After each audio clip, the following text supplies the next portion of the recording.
Au sujet suivant, qui tient à cœur du coup à Riyad, Jim Ratcliffe, Riyad. Est-ce que tu peux nous raconter un peu les backstage? C'est un secret pour personne que Manchester était en vente. Du moins, il y a eu des parties qui devaient être achetées par des nouveaux investisseurs. Est-ce que tu peux nous raconter comment déjà ça s'est fait et est-ce que franchement c'est une bonne nouvelle pour les supporters de Manchester United? Peu importe le résultat, on ne le sait pas, on n'est pas Madame Irma, on n'a pas de boule de cristal, mais oui, c'est une bonne nouvelle. La situation sportive dans laquelle est Manchester United, peu importe l'électrochoc que tu peux avoir, ce sera toujours un bon électrochoc. Il fallait faire quelque chose, c'est le hémorragie United.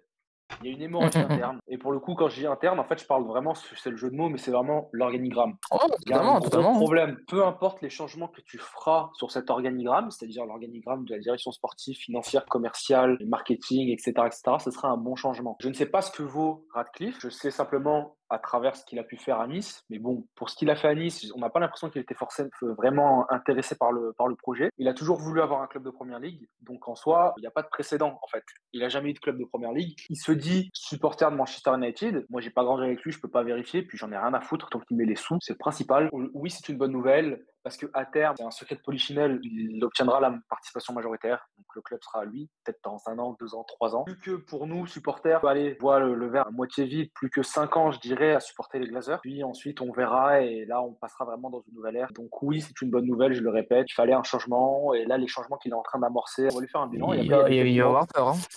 eh ben oui, et il y a des têtes qui vont tomber et des têtes qui sont déjà en train de tomber. Ten Hag Donc, peut-être va tomber c'est- ou est-ce que tu veux la tête de Ten Hag, toi? et je tiens à préciser ma position une bonne fois pour toutes. Jamais. Je te coupe, mais pour moi, pour le bien de Manchester United et pour le bien d'Eric Ten Hag, l'histoire doit se terminer. Non. Parce qu'Eric Ten Hag est en train de passer aux yeux de l'Europe pour un mauvais entraîneur, alors que pour moi, c'est un très très bon entraîneur. Je pense que Ten Hag n'est pas fait pour entraîner l'effectif de Manchester Non, United. Alors à moins qu'il y ait on en une a déjà tornade qui parlé, passe Rémi, en et off. que tout l'effectif soit changé, mais pour moi, Ten Hag, il faut des jeunes qui l'écoutent, qui vont appliquer à la règle ce qu'il va dire. Je suis désolé, Rémi, je ne suis pas d'accord. On en a déjà parlé en off. On en vient à ce qu'il soit mis à pied. Encore une victoire des joueurs. Les joueurs ont eu la tête de trop de coachs, de bons coachs. Mourinho n'est pas un mauvais coach. Il y a des gens qui sont pro Mourinho, il y en a qui ne l'aiment pas, mais tout le monde dira que c'est un bon coach. Enfin, il a gagné, il sait gagner. Voilà, c'est peut-être pas un bon coach aux yeux de certains, mais le mec sait gagner. Le problème, c'est que ces joueurs sont en train d'avoir la tête des coachs, tout simplement parce que l'organigramme en place, c'est-à-dire la direction sportive, la direction commerciale, la direction sportive, parce que c'est eux qui donnent les contrats et les salaires, des salaires faramineux, leur ont donné ces salaires, du coup faramineux, leur ont donné des statuts qu'ils n'ont pas et qu'ils n'ont jamais mérité. Quelqu'un que j'adore, Tu devrais pas avoir. m'énerve, c'est Rashford. C'est sa spéciale, c'est sa spéciale. Une bonne saison, augmentation significative du salaire. C'est même pas lui qui demande, c'est même pas ses agents. Ça vient directement le voir, se dit ouais, bah du coup t'as fait une bonne saison, t'as dépassé les 20 buts, bah vas-y, on te rajoute tant sur ton salaire. Ensuite, 3 saisons caca. C'est incroyable. Et c'est la troisième fois qu'il le fait. L'exemple le plus criant, on en avait déjà parlé, Rémi aussi, mais c'était un petit peu plus vieux dans la saison. Lisandro Martinez, qui fait une excellente saison l'année dernière, mais qui se blesse au mois d'avril, au tendon d'Achille. Je sais pas à quel niveau tu le retrouveras. Tu n'as aucune certitude sur l'avenir. Il venait de signer 7 mois avant, tu viens lui prolonger son contrat. Oh, Imagine, le club est imagine mal dans le, ouais, imagine dans le pire des mondes, il ne revient jamais. Comment tu revends un joueur avec ce salaire? Ça devient un boulet. C'est Si problématique. je peux donner mon avis, l'arrivée de Jim Ratcliffe, ça sera une bonne nouvelle. Enfin, c'est une bonne nouvelle à condition que les Glazers se mettent en retrait et ne participent pas à la vie du club à l'image de Manchester City avec les Émirats qui mettent juste les sous et qui laissent le directeur sportif, c'est un ancien du Barça, je crois que c'est un Catalan. Je m'en souviens qu'à finale de Ligue des Champions, c'était le premier match que le propriétaire de Manchester City était allé voir. Il est là que pour mettre les sous et laisser le sportif à des gens nous, les compétents. mettent pas. Oui, après, c'est différent. Mais pour moi, les Glazers doivent plus se mêler du tout du club, doivent laisser Radcliffe mettre en place des gens. Je crois qu'il va mettre Jean-Claude Blanc, il me semble. Ils le mettent pas, ils le mettent quand même un peu Riyad. Ils achètent des joueurs quand même très très chers, mais c'est très très mal utilisé. Ah, mais C'est très très mal il faut un utilisé. directeur sportif compétent. Tony, c'est plus 80 millions. Il y a plein de joueurs comme ça. C'est quoi? C'est 5 millions, Anthony? 100 millions, ouais. Bien sûr, c'est 100, monsieur. Ouais, c'est énorme. Comme tu dis, Rashford, il le revalorise à chaque saison où il a des bonnes stats.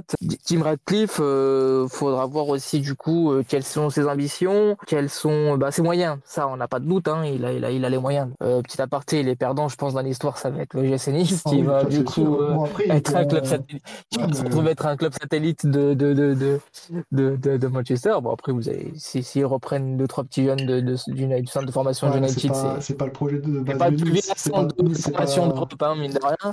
Nice, c'est pas 3. C'est pas comme avec 3 avec City qui prennent des jeunes de City. là, Nice, il faut des joueurs confirmés parce qu'ils visent l'Europe quand même. Je pense que ouais, c'est Nice les grands perdants et je sais pas s'il va laisser à l'abandon le club. Mais en tout cas, c'est merci en tout cas Riyad de nous avoir éclairci un peu En tout cas, sur.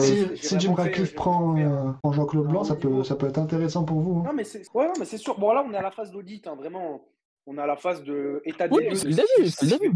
qui se fait. Mais bon, déjà que moi, en tant que supporter et qui suis le club au quotidien, bah franchement, je le vois. Il y a tout le temps des nouvelles, des news. Hier, il était au stade, très proche. Il allait visiter les infrastructures. Il a fait un discours aux joueurs sur le terrain d'entraînement. On sent qu'il est impliqué. Ça me choque pas quand tu me dis qu'il est très certainement supporter de Manchester United. C'est assez spécial. Il voulait acheter Chelsea. Il voulait acheter Chelsea au moment du rachat de la vente d'Abramovich. Ouais, mais après, ça, c'est du business, hein.